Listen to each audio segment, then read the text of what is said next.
ইনসিয়ার রেগে গিয়ে নিজের অন্য হাত দিয়ে অভিমন্যুর গালে কষিয়ে একটা থাপ্পড় দিতে অভিমন্যু ইনসিয়ার হাতটা ছেড়ে দিল। অসভ্যতার একটা লিমিট থাকে। তখন থেকে বলছি না আমার হাতটা ছেড়ে দিতে। কোন সাহসে আমার হাত ধরেছেন আপনি? ভদ্রভাবে কথা বলেছি বলে পেয়ে বসেছেন তাই না? দ্বিতীয়বার আমি আপনার মুখও দেখতে চাই না। ইনসিয়া আবারও চলে যাওয়ার জন্য উদ্যত হতেই অভিমন্যু ওর হাতটা শক্ত করে ধরে দাঁতে দাঁত চেপে বলল, সবার সামনে আমাকে থাপ্পড় দিলি? ভালোবেসে কথা বলেছিলাম, কিন্তু সেটা তোর ভালো লাগলো না। অনেক অপমান করেছিস আমাকে, তোর জন্য ক্রিমিনাল হতে বাধ্য হয়েছি। তোকে আমি এত সহজে ছাড়বো না। অনেক অহংকার তোর। এবার দেখ এই অভিমন্যু কতটা খারাপ হতে পারে। রেস্টুরেন্টের মধ্যে এরকম একটা কাহিনী সবাই বসে বসে দেখছে। ঝামেলায় জড়ানোর ভয়ে কেউই কিছু বলছে না। রেস্টুরেন্টের ম্যানেজার এগিয়ে এসে বলল, কি problem sir? This is our personal matter, don't interfere this. আপনাদের জন্য আমাদের গেস্টদের অসুবিধা হচ্ছে। আপনারা বাইরে গিয়ে নিজেদের প্রবলেম সলভ করুন, এখানে সিন ক্রিয়েট করবেন না প্লিজ। অভিমন্যু কোনো কথার উত্তর না দিয়ে ইনসিয়ার হাত ধরে তাকে টানতে টানতে রেস্টুরেন্ট থেকে বেরিয়ে আনলো। তারা বিল্ডিংয়ের নিচে আসতে আচমকা আয়ান চৌধুরীর সঙ্গে দেখা। আয়ান চৌধুরী ইনসিয়ার হাতের দিকে তাকিয়ে তার মুখের দিকে তাকাতেই দেখে ইনসিয়া কান্না করছে। আয়ান চৌধুরীকে দেখার সঙ্গে ইনসিয়ার হাতটা ছেড়ে দিল অভিমন্যু। সে আয়ান চৌধুরীর দিকে তাকিয়ে বলল, রায়ান চৌধুরী বেঁচে আছে? কিন্তু এটা কীভাবে সম্ভব? আমি তো নিজে হাতেই। ইনসিয়া, তুমি এখানে? আয়ান চৌধুরী পুরো কথা শেষ করার পূর্বে ইনসিয়া তার পাশে এসে দাঁড়ালো। ইনসিয়া আয়ান চৌধুরীর হাতটা ধরে অভিমন্যুর উদ্দেশ্যে বলল, আমার হাজব্যান্ড কাপুরুষ নয়, সে আমাকে ছেড়ে যায়নি, সে আমার সাথে আছে। আর আমার বিপদে কোইন্সিডেন্টলি সে চলে এসেছে আমাকে সেভ করতে।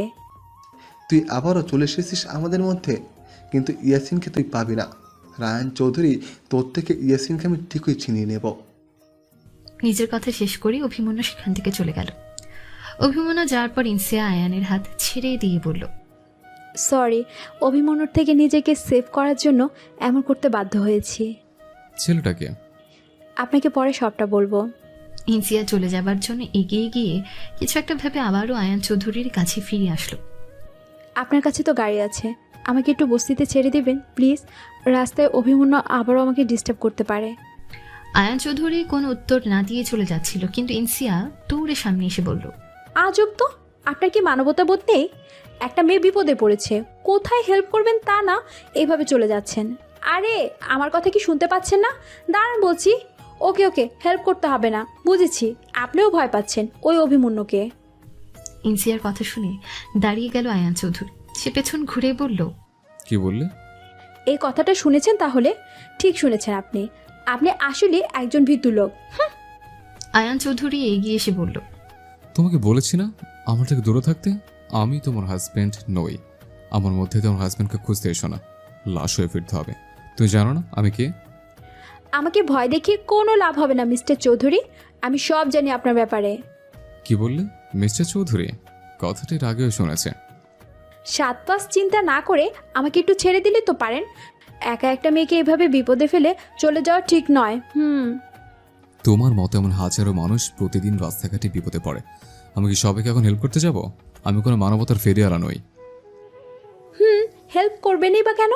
আপনি পারেন শুধু মানুষ মারতে, রাস্তাঘাটে গরিব মানুষের উপর অত্যাচার করতে। কি? মাফিয়া বস এসসি আপনি, তাই না? আমি সব জানি। ইনসিয়ার মুখ থেকে কথাটা শোনা মাত্র আয়ান চৌধুরী ইনসিয়ার হাত ধরে টেনে এনে নিজের গাড়িতে বসিয়ে ডোর লক করে দিল। সে ইনসিয়াকে সিটের ওপর ফেলে দিয়ে তার উপর আজফা হয়ে বলল, আমাকে ফলো করছো? আমার পেছনে গোয়েন্দাগিরি করার সাহস হয় কি করে তোমার? দীর্ঘদিন পর নিজের ভালোবাসার মানুষকে এতটা কাছে পেয়ে মনের ভেতরের প্রশান্তির হাওয়া বইছে। আয়ান চৌধুরীর নিঃশ্বাসগুলো ইনসিয়ার মুখের উপর পড়ায় সে আবেশে চোখ বুজে ফেলল। ইনসিয়ার থেকে কোনো উত্তর না পেয়ে আয়ান চৌধুরী নিজের রিভলভারটা বের করে ইনসিয়ার থুতনিতে ঠেকিয়ে বলল, কি কি জানো আমার বিষয়? Speak up. উত্তর না দিলে এখনই শুট করে দিব। ইনসিয়া চোখ খুলে অনেক কষ্টে নিজের হাতটা বের করে কোনো রকমে আয়ান চৌধুরীর থেকে রিভলভারটা কেড়ে নিয়ে বলল, আপনার অতীত বর্তমান সব জানি মিস্টার চৌধুরী, আর এটাও জানি আপনি আমাকে মারতে পারবেন না। আয়ান চৌধুরী রাগে গাড়ি থেকে বের হয়ে আসলো।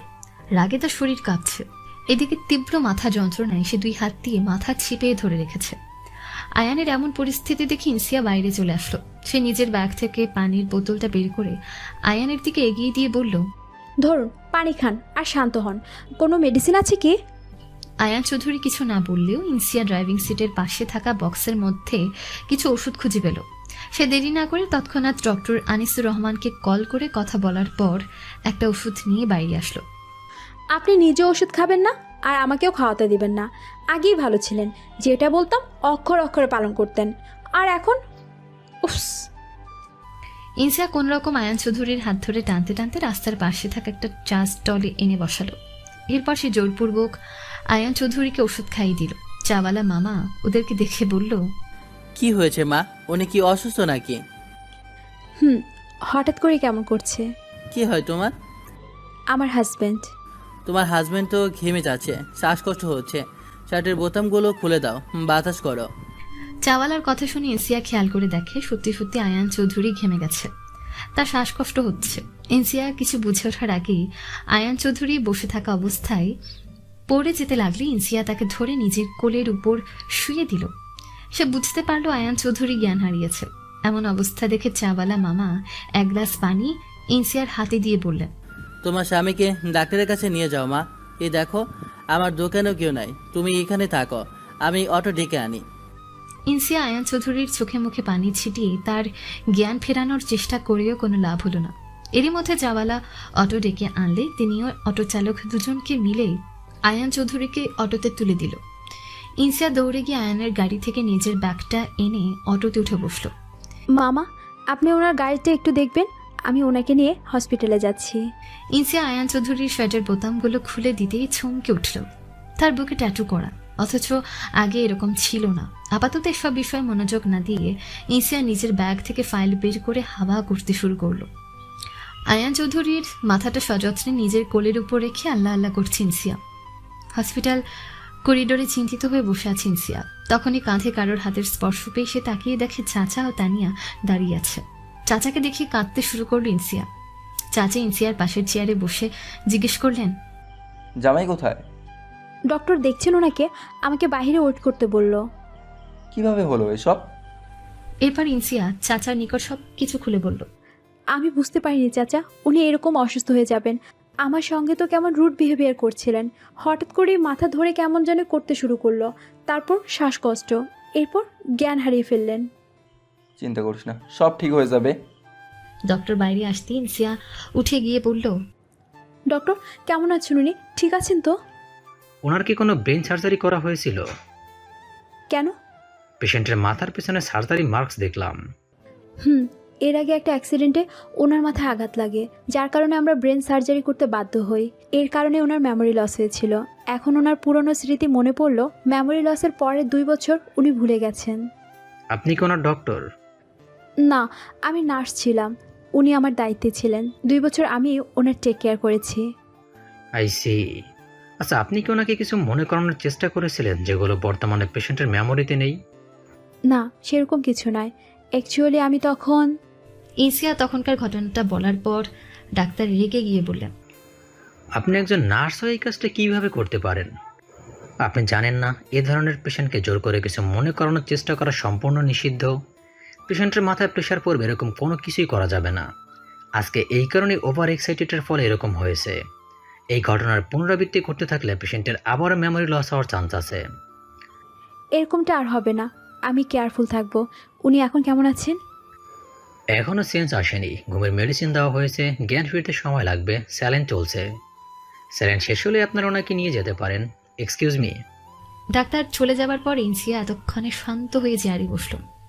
তানিয়া ইনসিয়ার উদ্দেশ্যে বলল, আপু ভাইয়া কি আমাদের ওখানে নিয়ে যাবে? না, আমি ওনার বন্ধুকে কল করে জানাচ্ছি। সিয়ান কোথায়? মায়ের কাছে আছে। তোমার কল পেয়ে আব্বা তো সাথে সাথেই বের হলেন ভাইয়াকে দেখার জন্য। আমিও আব্বার সাথে আসছি। সিয়ানকে নিয়ে আসতে চাইছিলাম কিন্তু মা বারণ করলো, তাই আর আনিনি। ভালো করেছো চাচা, আপনার এখন যান। সিয়ানের বাবার জ্ঞান ফিরুক। মৃদুল স্যার আসার পর আমি বাড়িতে ফিরবো। এখন তো আর ভয়ের কিছু নেই, তুই তাহলে থাক, আমরা আসি। আপু, আমি ভাইয়াকে দেখার জন্য আসছি। ভাইয়াকে দেখবো, তারপর যাবো।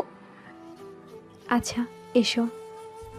ইনসিয়া তানিয়াকে সাথে করে আয়ান চৌধুরীর কাছে আসতেই তানিয়া বলল, আপু ভাইয়া তো ছবির থেকেও অনেক সুন্দর, কত স্মার্ট উনি। তোমার ফোনের ছবিগুলো দেখে খ্যাত খ্যাত লাগছিল। আগে ভাবতাম সিয়ানের সঙ্গে তোমার ফেসের মিল আছে, কিন্তু এখন দেখছি সিয়ান পুরোপুরি ভাইয়ার মতো দেখতে। হয়েছে, ফেস দিয়ে এত গবেষণা করতে হবে না। তোমার ভাইয়া তো এখন আর আগের মতো নেই। এই যে ঘুমন্ত অবস্থায় কতটা শান্তশিষ্ট দেখাচ্ছে, জ্ঞান ফেরার পর আর এমন থাকবে না। এখন বাড়ি যাও। আপু। চাচা ও তানিয়াকে বিদায় দিয়ে মৃদুলকে কল করলো ইনসিয়া। প্রায় আধা ঘন্টা পর মৃদুল হন্তদন্ত হয়ে হসপিটালে আসতেই দেখে ইনসিয়া করিডোরে বসে হাসছে। আয়ান কোথায়?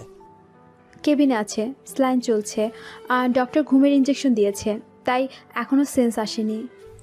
মৃদুল আয়ানের কেবিনের দিকে যেতে নিলে ইনসিয়া পথ আটকে বলল, দাঁড়ান, কী ধরনের ব্যবহার এটা? আপনার সঙ্গে আমার কিছু কথা আছে। দেখো, আমি পরে তোমার সঙ্গে কথা বলবো। আমাকে আয়ানের সেফটির ব্যবস্থা করতে হবে। ডক্টর হয়তো জানে না আয়ানের আসল পরিচয়। কখন কি বিপদ হয় বলা তো যায় না। আয়ানের জ্ঞান ফিরলে কোনো ভয় ছিল না, এখন আমাকে আয়ানের সাথেই থাকতে হবে। এত হাইপার হবেন না স্যার, আয়ান চৌধুরীর এখন একা থাকা দরকার, তাই আমি বাইরে বসে আছি। এখানে ওনার কোনো বিপদ হবে না, আপনি বসুন, আপনার সঙ্গে আমার কিছু কথা আছে। মৃদুল এবার চেয়ারে বসে বলল, বলো, কি বলবে? আপনি আমাকে মিথ্যে কেন বললেন? তোমাকে আমি কখন মিথ্যা বলেছি? আয়ান চৌধুরীর বিষয়ে মিথ্যে কথা বলেছেন। রায়ান চৌধুরী ও আয়ান চৌধুরী যে একই জন, সেটা আপনি লুকিয়েছেন আমার কাছে। কি বলছো তুমি এসব? আমি তোমাকে কোনো মিথ্যা বলিনি। ডক্টর কি মিথ্যে কথা বলবে নাকি? আয়ান চৌধুরীর মাথার পিছনে সার্জারি মার্কস রয়েছে। এই সেম মার্কস রায়ান চৌধুরীরও ছিল, কারণ এই দুর্ঘটনার পর ওনার ব্রেন সার্জারি করা হয়েছিল। ইনসিয়ার কথা শুনে ঘাবড়ে গেল মৃদুল। তার কপাল বেয়ে চিকন ঘাম নির্গত হচ্ছে। ইনসিয়া টিস্যু পেপার মৃদুলের দিকে বাড়িয়ে দিয়ে বলল, এসি চলছে তো স্যার, ঘামছেন কেন আপনি?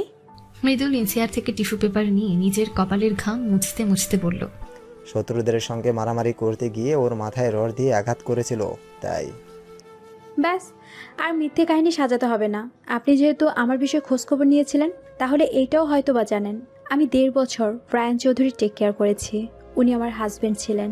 ওনার শরীরে কোথায় কি আছে আমার থেকে ভালো কেউ জানে না। রায়ান চৌধুরীর শরীরে যে চিহ্নগুলো ছিল, সেই সেম চিহ্নগুলো আয়ান চৌধুরীর শরীরে কিভাবে আসলো বলুন?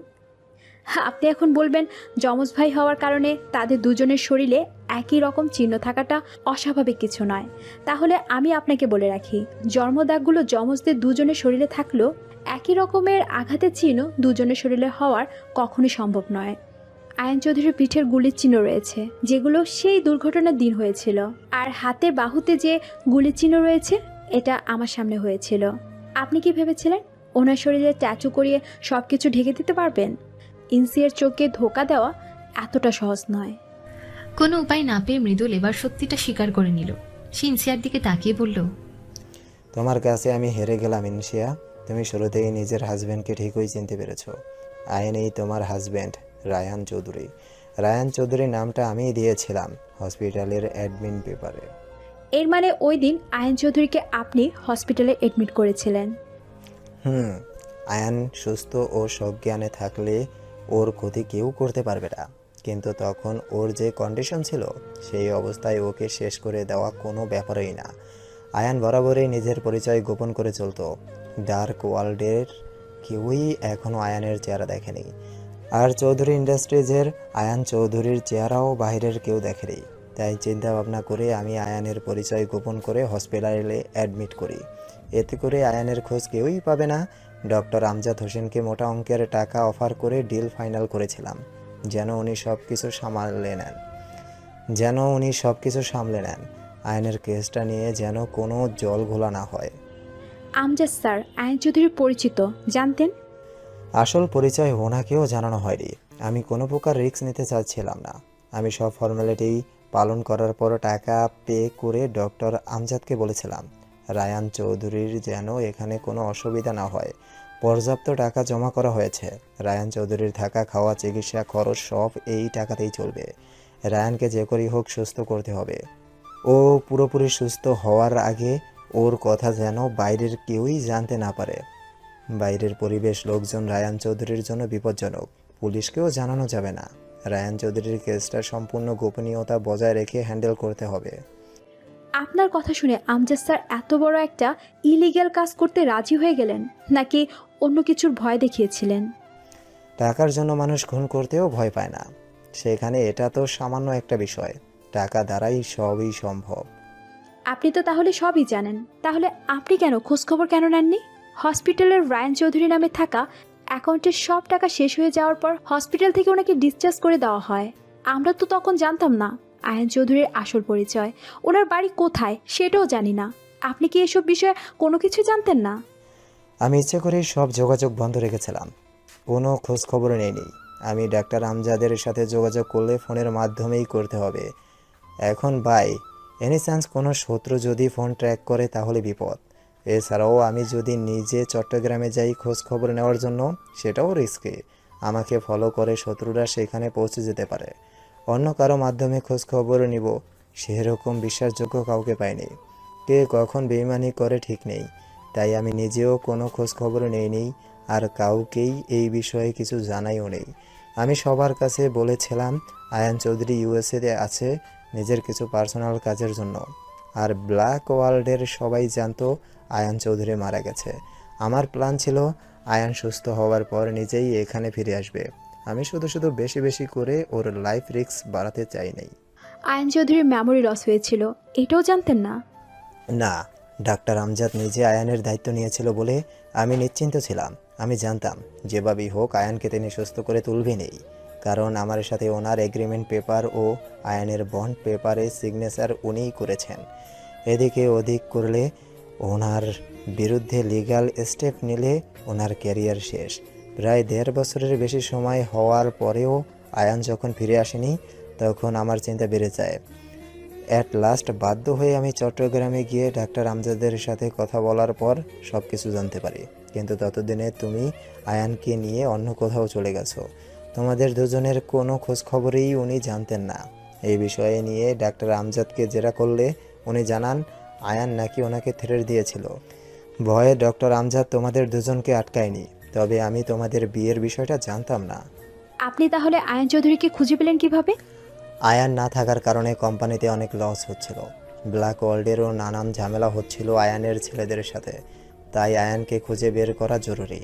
আমি নিজে চট্টগ্রামে বিভিন্ন এলাকায় আয়ানকে খুঁজতে শুরু করি। অবশেষে একদিন একটা কাপড়ের দোকানে ওকে দেখতে পাই। আমি ওকে নজরে নজরেই রাখছিলাম, সুযোগ পাচ্ছিলাম না ওর সাথে কথা বলার। এর মধ্যে একদিন ব্রিজের ওপর রক্তাক্ত অবস্থায় ওকে খুঁজে পাই। কেউ ওর পেটে ছুরি মেরেছে, মাথায়ও ভারী কিছু দিয়ে আঘাত করা হয়েছে। আমি কোনো কিছু না ভেবে দ্রুত ওকে নিয়ে নিকটতম হসপিটালে যাই। প্রাথমিক চিকিৎসার পর ইমার্জেন্সি ওকে ঢাকা নিয়ে আসি, কিন্তু আয়ান কোমায় চলে যায়। প্রায় 2 মাস পর আয়ানের জ্ঞান ফিরে। কিছু কিছু স্মৃতি আসলেও পুরোপুরি সুস্থ হয়নি। পরবর্তীতে আমি ওকে সাইকোলজিস্ট দেখাই। এরপর ধীরে ধীরে সম্পূর্ণ সুস্থ হয়ে ওঠে আয়ান। কিন্তু মেমোরি লস হওয়ার পর মাঝখানে ঘটে যাওয়া কোনো কিছুই ও মনে করতে পারেনি। প্রেশার দিলে ওর মাথা যন্ত্রণা করে, ক্ষিপ্ত হয়ে যায়। আয়ানের হিংস্রতা সম্পর্কে সাইকোলজিস্টও ভালো করে জানে, তাই উনি আমাকেও নিষেধ করেছেন আমরা কেউ যেন আয়ানকে এসব নিয়ে আর প্রেশার না দেই। ওনাকে নিয়ে আসার পর আপনার কি এরকমও মনে হয়নি আমার সাথে যোগাযোগ করার প্রয়োজন? আপনার এইটুকু কমন সেন্স থাকা উচিত ছিল। একজন মানুষকে আমি এতগুলো দিন যাবত দেখাশোনা করেছি, হুট করে সে নিখোঁজ হয়ে গেলে আমার অবস্থাটা কেমন হতে পারে? আয়ানকে ঢাকায় নিয়ে আসার পর ওর চিকিৎসা, আমার অন্যান্য কাজ সবকিছু মিলিয়ে নানান ধরনের ঝামেলায় ছিলাম আমি।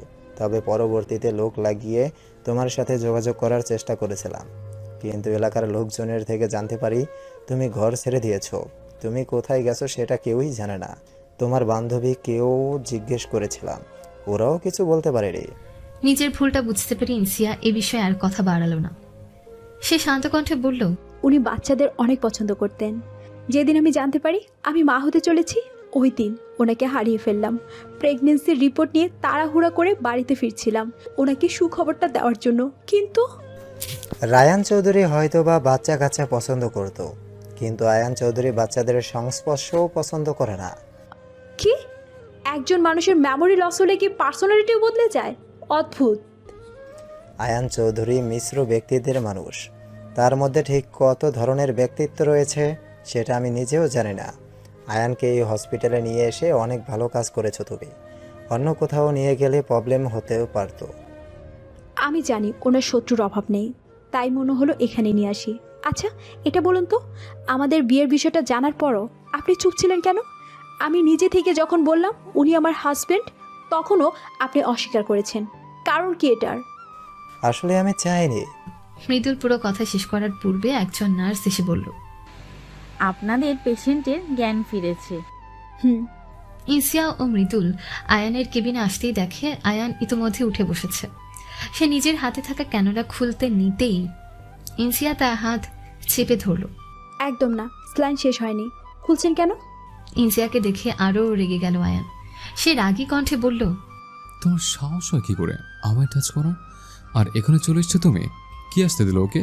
মৃদু, এই থামুন, জ্ঞান ফিরতে না ফিরতে শুরু হয়ে গেল। আমি এখানে আসবো না তো কে আসবে? তখন তো মেজাজ দেখাতে গিয়ে জ্ঞান হারিয়ে পড়ে গেলেন। আমি আপনাকে হসপিটালে নিয়ে এসেছি, মৃদুল স্যার তো একটু আগে আসলো। এখন যাও এখান থেকে। নেক্সট টাইম তোমাকে যেন আমার সামনে না দেখি।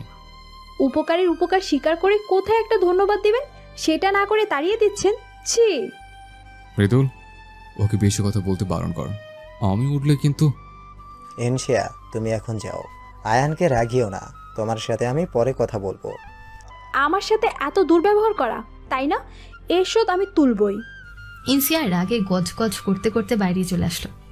মৃদুল ইনসিয়ার পেছন পেছন বাইরে এসে বলল, কিছু মনে করো না, সবই তো জানো তুমি। আয়ান এরকমই। আচ্ছা, এটা বলো, কেবিন বুক করতে কত টাকা লেগেছে? যা লাগার লেগেছে। আপনি ওনার কাছে যান, আমি বাড়ি যাচ্ছি। তুমি নিজেই আর্থিক সমস্যার মধ্যে আছো। এসব হসপিটালে 2 ঘন্টার জন্য কেবিন নিলেও অনেক টাকা দিতে হয়। কত নিয়েছিস বলো, আমি তোমাকে দিচ্ছি। আমার মাথা খারাপ আছে, প্লিজ আর কথা বাড়িয়েন না। আমার স্বামীর জন্য আমি যদি টাকা খরচ করি তাতে আপনার কি প্রবলেম? ইনশিয়া, আমি সেভাবে। আর একটাও কথা বলবেন না। রাগের মাথায় উল্টাপাল্টা কিছু বলে দিলে আপনার খারাপ লাগবে। আমি এখন যাচ্ছি।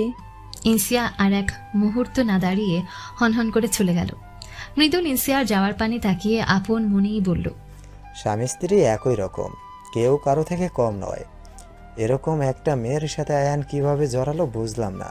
আয়ানের মুখের ওপর কথা বলবে, মেজাজ দেখাবে, এমন কাউকে তো আয়ানের পছন্দ করার কথা নয়।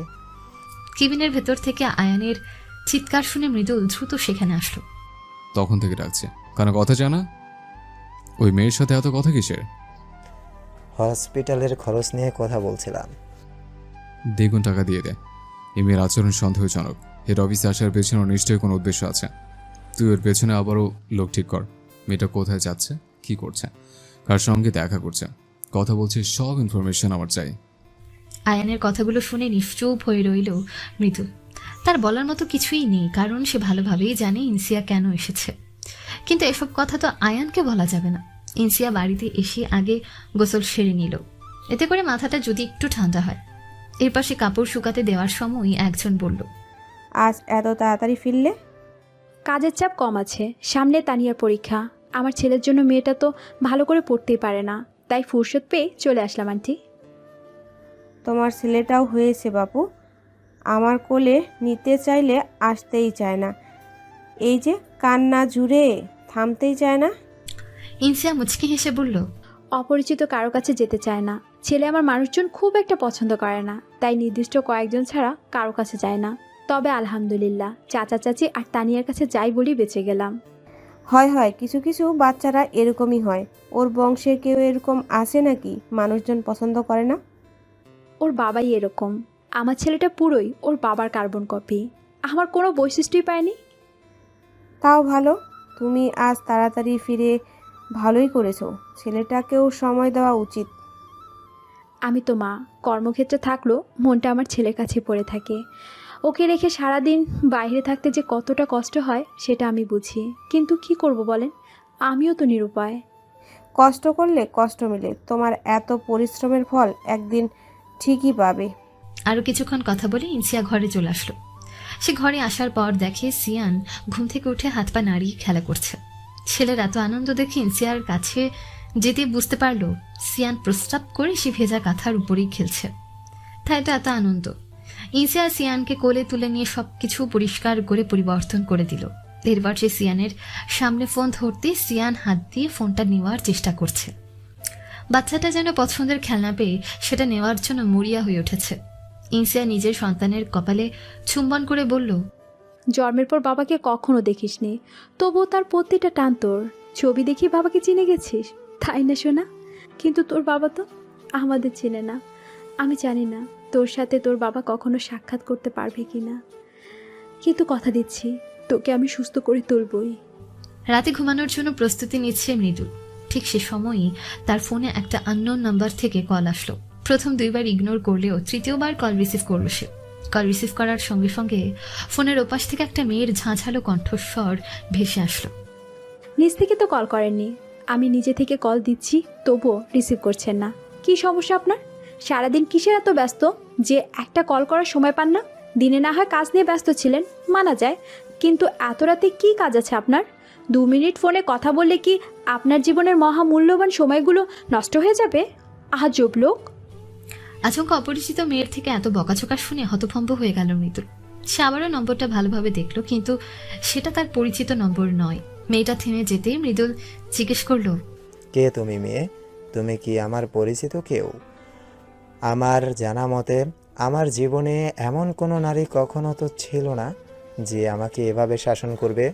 তুমি হয়তো ভুল নম্বরে কল করেছো আপু। আই থামুন, আমি ঠিক নাম্বারেই কল করেছি।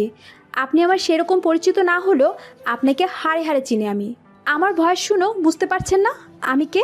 আমি ইনসিয়া, যার জীবনটা নষ্ট হওয়ার জন্য সম্পূর্ণরূপে দায়ী আপনি।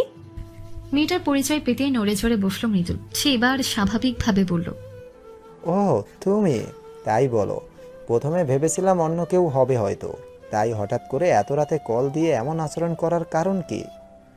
বুঝতে পারছেন না কেন কল করেছি? কি কথা ছিল? আমাকে কল করে প্রমোশনের বিষয়টা জানানোর কথা ছিল আপনার। ও সরি ইনসিয়া, ব্যস্ততার কারণে এই বিষয়টা একদমই মাথায় ছিল না। আপনি হলেন নাটের গুরু। আমার আর রায়ান চৌধুরীর জীবনটা এলোমেলো করে দেওয়ার জন্য একমাত্র দায়ী আপনি। চাল দিয়ে খেলা শুরু করেছেন আপনি, আর শেষ করলেনও আপনি। আর আমি আপনার চালের ফাঁদে পড়ে এমনভাবে জড়িয়ে গেছি যে বের হওয়ার কোনো অবকাশ নেই। আর আপনার এই কর্মকাণ্ডের জন্য মাঝখান থেকে সাফার করছে আমার নিষ্পাপ বাচ্চাটা। কি বলতে চাইছো তুমি? আপনার মাথায় যদি এইটুকু ব্রেন থাকে, আমার কথাগুলো না বুঝতে অসুবিধা হওয়ার কথা না। আপনার মতো জঘন্য মানুষ আমি দুটো দেখিনি। একসাথে 3-3টা জীবন এত সুন্দর করে নষ্ট করে দিলেন। মৃদুল কিছুক্ষণ চুপ থেকে বলল, কাজের কথা বলো। এত কথা না বাড়িয়ে যেটা বলার জন্য কল করেছো সেটা বলো। কাজের কথা একটাই, আমি রায়ান চৌধুরীর বিয়ে হতে চাই, অ্যান্ড ইটস এনি কস্ট। আপনি কিভাবে সেটা করবেন আমি জানতে চাই না। ফোর্স করো না ইনসিয়া, তুমি যেটা বলছো এটা পসিবল না। আয়ান যদি নিজের জন্য বিয়ে রাখতে না চায়, সেখানে আমি কি করতে পারি? আপনি কি পারেন না সেটা বলুন। আজ যা কিছু ঘটেছে এই সব কিছুর মাস্টারমাইন্ড তো আপনি। আয়ন চৌধুরী মাফিয়া বস হতে পারে, কিন্তু আপনিও তার থেকে কিছু কম নন। কথায় আছে না, সঙ্গদোষে লোহা ভাসে। তুমি কিন্তু বাড়াবাড়ি করছো। আমি যদি বাড়াবাড়ি করতাম তাহলে আপনি এতক্ষণ জীবিত থাকতে পারতেন না। আপনি আমার আর আয়ন চৌধুরীর সাথে যেটা করেছেন সেটা আয়ন চৌধুরী জানলে আপনাকে তখনই শেষ করে দেবে। আমি ওনাকে কিচ্ছু জানাইনি, এটা আপনার সৌভাগ্য। তুমি এভাবে ব্ল্যাকমেইল করবে ভাবিনি। তোমাকে দেখে সহজ সরল ভেবেছিলাম। পরিস্থিতি মানুষকে ভয়ঙ্কর বানিয়ে দেয়, আর আমি তো মা। মায়েরা নিজের সন্তানের জন্য সব কিছু করতে পারে, আমি তো সেরকম কিচ্ছু করিনি। দেখুন, আপনি নিজের হাতে আমাদের জীবনটা নষ্ট করেছেন, শেষ করেছেন। এখন আপনি সেটা ঠিক করবেন, আমার জন্য না হলেও আমার সন্তানের জন্য।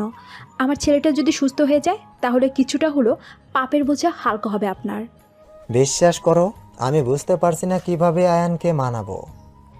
আপনি শুধু আয়ন চৌধুরীর কাছাকাছি থাকার সুযোগ করে দিন, এরপর যা কিছু করার দরকার সব আমি করব। আমি জানি আপনি চাইলে অবশ্যই পারবেন।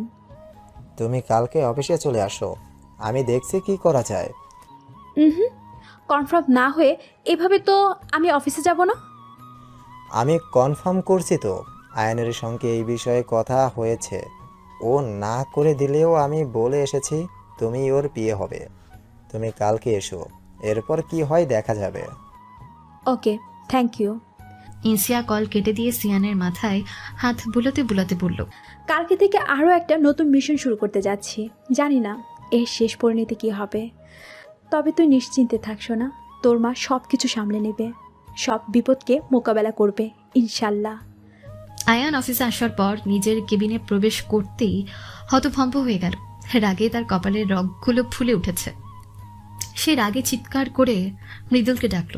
মৃদুল দ্রুত ছুটে আসার সঙ্গে সঙ্গে আয়ান ওর কলার ধরে বলল, এসব করার জন্য আমার থেকে কেবিনের পাসপোর্ট নিয়েছিলে, তোর সাহস হয় কী করে আমার অনুমতি ছাড়া এই কাজ করা? এই মেয়েটা আমার কেবিনে কেন? তোকে তো আমি সরি, আপনাকে তো আগের দিনেই বলেছিলাম আপনার একজন পিও দরকার। পিয়ে তো সব সময় আপনার সঙ্গেই থাকবে, তাই আপনার কেবিনেই আপনার পিয়ে ইনশিয়ার জন্য ডেস্কের ব্যবস্থা করেছি। এতে করে আপনারা ভালোভাবে একসঙ্গে কাজ করতে পারবেন, দৌড়াদৌড়ি করতে হবে না। ওকে কেন? আর কোনো মেয়ে ছিল না? আপনার পিএ হিসেবে ইনশিয়াকেই পারফেক্ট মনে হয়েছে। আপনি তো জানেন স্যার, আমার অ্যাপ্রক্সিমেটরি কখনো ভুল হয় না। একটা সপ্তাহ দেখুন, এর মধ্যে যদি ইনশিয়া আপনার যোগ্য পিএ না হতে পারে তাহলে নতুন কাউকে অ্যাপয়েন্টমেন্ট করব। চিন্তা করবেন না স্যার। লিভ। জি sir. I say leave. Mridul এক নজর ইনসিয়ার দিকে তাকিয়ে দ্রুত প্রস্থান করল। মৃদুল চলে যাওয়ার পর আয়ান চৌধুরী ডোর লক করে দিয়ে ইনসিয়ার ডেস্কের দিকে এগোতে শুরু করলো। আয়ানকে আসতে দেখে ঘাবড়ে গেল ইনসিয়া। তার ভেতরে ভয় কাজ করছে। আয়ান চৌধুরী ইনসিয়ার ডেস্কের উপরে 2 হাত রেখে ইনসিয়ার দিকে ঝুঁকে বলল, প্রাণের ভয় নেই? তোমাকে বলেছিলাম তো, তুমি যা কিছু ভাবছো সব ভুল। তোমার হাজব্যান্ডের সঙ্গে এমন কোনো কানেকশন নেই। এরপরেও আমার মনে আছে। তাহলে তুমি এখানে কি করছো? তুমি তো জানো আমার আসল পরিচয় কি। ভয় হয় না? লিসেন, যারা আমার আসল পরিচয় জানে তাদের কাছে আমি এসির উপরে থাকি। তাদের সামনে ভালো মানুষের কোনো নাটক করতে হয় না। তোমাকে বলেছিলাম তো আমার থেকে দূরে থাকতে, কিন্তু তুমি তো দেখছি আমার আরো কাছে চলে এসেছো। ইনসিয়া চোখ বন্ধ করে বড় একটা শ্বাস নিল। এর পাশে নিজেকে কিছুটা শক্ত করে বলল, মৃদুল স্যার আমাকে অ্যাপয়েন্ট করেছে, তাই আমি এখানে এসেছি। চোখ তো অন্য কিছু বলছে। আপনি প্লিজ একটু দূরে সরে দাঁড়ান, আমার অস্বস্তি হচ্ছে। আমাকে আবার রায় চৌধুরী ভাবছো নাকি? আয়ান বাঁকা হাসি দিয়ে ইনসিয়ার হাত চেপে ধরতেই ইনসিয়া চোখ বড় বড় করে আয়ান চৌধুরীর দিকে তাকালো। সে নিজের হাতটা মুক্ত করার বৃথা চেষ্টা চালিয়ে বলল, আমাকে আর 5টা মেয়ের মতো ভাববেন না। যারা আপনার সাথে একটু বেশি ক্লোজলি মেলামেশা করে, হাত ছাড়ুন আমার। ধরে নাও তোমার হাজব্যান্ড তোমার হাত ধরেছে, এত হাইপার হচ্ছে কেন? মিস্টার চৌধুরী, হাত ছাড়তে বলেছি। আপনাকে রায়ান চৌধুরী ভাবার প্রশ্নই আসে না। আপনি রায়ান চৌধুরীর নোকেরও যোগ্য নন। রায়ান চৌধুরী আপনার মতো প্লে বয় ছিল না, সে এক নারীতেই আসক্ত ছিল। ইনসিয়ার কথাগুলো শুনে আয়ান আরও শক্ত করে তার হাতটা চেপে ধরল। ব্যথায় ইনসিয়ার নেত্রকোনায় পানি এসে জমেছে। আয়ান চৌধুরী সেদিকে ভ্রুক্ষেপ না করে দাঁতে দাঁত চেপে বলল, কি বললে তুমি? আমি প্লে বয়? ইনসিয়ার রাগে কড়া স্বরে বলল, তাছাড়া আর কি, আপনি এর চাইতেও খারাপ। আপনার মতো বাজে লোক আমি দুটো দেখিনি। আজ এ মেয়ে তো কাল আরেকজন মেয়ে। মেয়েদের সঙ্গে যেখানে সেখানে নোংরামি করেন, লিফটের মধ্যে। ছি, আপনার মধ্যে তো এতটুকু লজ্জাবোধ নেই। মানুষ এতটা নির্লজ্জ হতে পারে, আপনাকে না দেখলে বুঝতেই পারতাম না। আয়ান দাঁতে দাঁত চেপে বলল। She is my sister. Ayaan ইনসিয়ার হাতটা ছেড়ে দিয়ে নিজের চেয়ারে এসে বসল। নিজের রাগটা কন্ট্রোল করার জন্য একটা স্পঞ্জ বল হাতের মুঠোয় নিয়ে চাপ দিতে শুরু করলো। এদিকে ইনসিয়া হাতের অবস্থা খারাপ, রক্ত জমে লালচে কালো হয়ে গেছে জায়গাটা। আয়ান চৌধুরী জোরে জোরে শ্বাস নিতে নিতে চিৎকার করে বলল, নিজের ভালো ছেলে এখনো যাও এখান থেকে। পরে কিছু হয়ে গেলে এর জন্য দায়ী থাকবে তুমি। আয়ান ডোর খুলে দিতেই ইনসিয়া বিনা বাক্যে বাইরে চলে আসলো। কেবিনের বাইরে দরজার সামনে মৃদুল এতক্ষণ যাবৎ ইনসিয়ার জন্যই অপেক্ষা করছিল। ইনসিয়া বাইরে আসার পর তার চোখে পানি এসে দেখে মৃদুল উত্তেজিত হয়ে বলল, আয়ান কিছু করেছে? অ্যানসার মি ইনশিয়া, প্লিজ চুপ করে থেকো না। ইনসিয়া নিজের হাতটা দেখাতে মৃদুল বড় একটা নিঃশ্বাস ছেড়ে বলল, এর জন্যই তোমাকে আমি নিষেধ করেছিলাম। আমার রুমে চলো। লিজা, মাসুদ ভাইকে বরফ নিয়ে আয়, আমার কেবিনে আসতে বলো। বরফ দেওয়ার পর জায়গাটা টিস্যু পেপার দিয়ে ভালোভাবে মুছে নিয়ে সেখানে মলম লাগালো ইনসিয়া। তোমাকে আগেই বলেছিলাম আয়ান কেমন মানুষ, আজকে এতটুকুর ওপর দিয়ে বেঁচে গেলে। অন্য দিন এর চাইতেও বড় কোনো ক্ষতি হতে পারে। আয়নের ক্ষোভ যার ওপর পড়বে তার অবস্থা খারাপ হয়ে যায়। ওর রাগ সহ্য করার ক্ষমতা সবার নেই। তোমাকে আমি আবারও বলছি ইনশিয়া, নিজের জেদটা ছেড়ে দাও এবার। সহ্য নয়, ওনার রাগের সঙ্গে মোকাবেলা করব আমি। সহ্য করে করে ওনাকে আমি কখনোই প্রশ্রয় দিয়ে মাথায় তুলব না। তুমি এখনো জিদ ছাড়বে না? উনি আমার হাজব্যান্ড। একজন স্ত্রী হিসেবে আমি আমার কর্তব্য অবশ্যই পালন করব। কোনো অবস্থাতেই আমি ওনাকে ছেড়ে যাব না। এতগুলো দিন বাদে আমি যখন ওনাকে খুঁজে পেয়েছি তখন তো ছাড়ার কোনো প্রশ্নই আসে না। ইনশিয়া, তুমি ভুল করছো। আমাকে কিছু বোঝাতে আসবেন না প্লিজ, কারণ আমি আপনার কোনো কথাই শুনবো না, ঠিক হোক বা ভুল। আয়ন চৌধুরীর সঙ্গে আমার সমঝোতা করতেই হবে। আপনি যে চেষ্টাই করুন না কেন, আমাদের আর আলাদা করতে পারবেন না। আমি তোমাদের আলাদা করার চেষ্টা করেছি? ভুল কিছু বলিনি। আপনার জন্যই আজ আমরা দুজন আলাদা হয়ে গেছি। আপনি এখনও সেটাই করার চেষ্টা করছেন, তাই তো সব কিছু জেনেও চুপ করেছিলেন। আমি জিজ্ঞাসা করার পরও আমার কাছ থেকে সত্য গোপন করার চেষ্টা করেছেন। ইনসিয়ার কথাগুলো শুনে কোনো উত্তর না পেয়ে চুপ করে রইল মৃদুল। ইনসিয়া কঠিন হয়ে জিজ্ঞেস করলো, এনিওয়ে, এসব করার কারণটা এবার বলুন তো। আগের দিন তো আয়ন চৌধুরীর জন্য সব বলতে পারেননি, আজকে বলুন কী কারণে এরকম করলেন আপনি? মৃদুল নিশ্চুপ। চুপ করে থাকবেন না, কোনো লাভ হবে না। আমার প্রশ্নের উত্তর দিন। এসব করার পেছনে আপনার কি কোনো স্বার্থ লুকিয়ে ছিল? আয়ানকে আজীবন রক্ষা করার শপথ করেছি আমি। আমি যা কিছুই করি না কেন সবটাই আয়ানের ভালোর জন্য। এর পেছনে আমার কোনো স্বার্থ নেই। তাহলে? তুমি অনেক বুদ্ধিমতী মেয়ে, এই সামান্য বিষয়টা বুঝতে পারছো না? আয়ানের স্বরূপটা তুমি এখনও দেখোনি। আমি তোমাকে সেফ রাখার জন্য মিথ্যে কথা বলেছি। তোমার আর তোমার সন্তানের জীবন আমি রিস্কে ফেলতে চাইনি। আমি ভেবেছিলাম আয়নের থেকে দূরে থাকলেই তোমরা ভালো থাকবে। আয়নের সঙ্গে আর যাই হোক, তুমি কখনোই সংসার করতে পারবে না। আর সত্যি কথা বলতে আমি জানতাম না তোমার ছেলে এতটা অসুস্থ। আপনি তো সব সময় বলেন আয়ন চৌধুরীর মধ্যে নাকি একাধিক ব্যক্তিত্ব বিরাজ করে। তবে আমি কি বিশ্বাস করি জানেন? মেমোরি লসের পর আয়ন চৌধুরী যেমন ছিলেন সেটাই ওনার আসল ব্যক্তিত্ব। উনি উপরে যেমনই দেখান না কেন, ভেতর থেকে উনি অনেক ভালো মনের মানুষ একজন।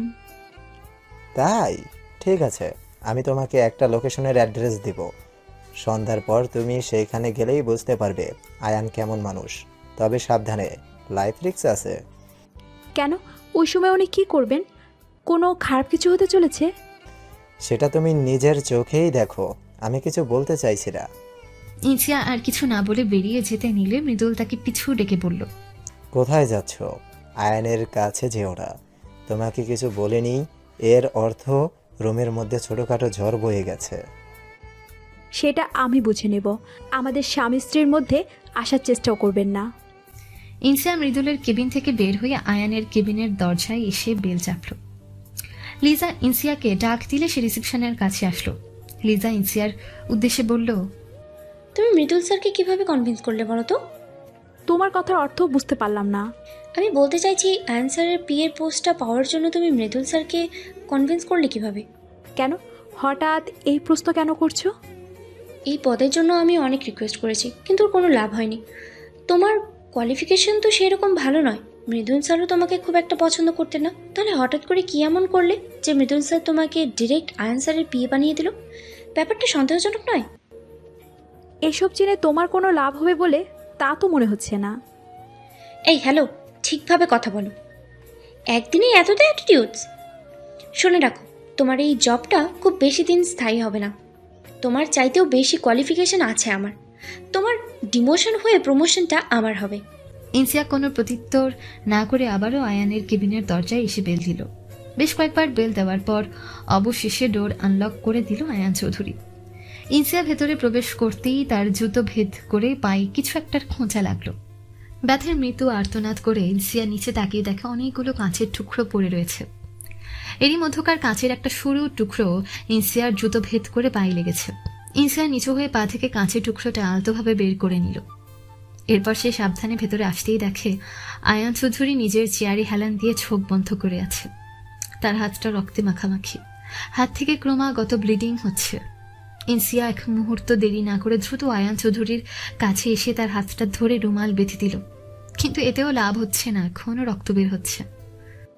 খুব ভালো কাজ করেছেন, কিছু বলার নেই। মরার শখ হয়েছে নাকি?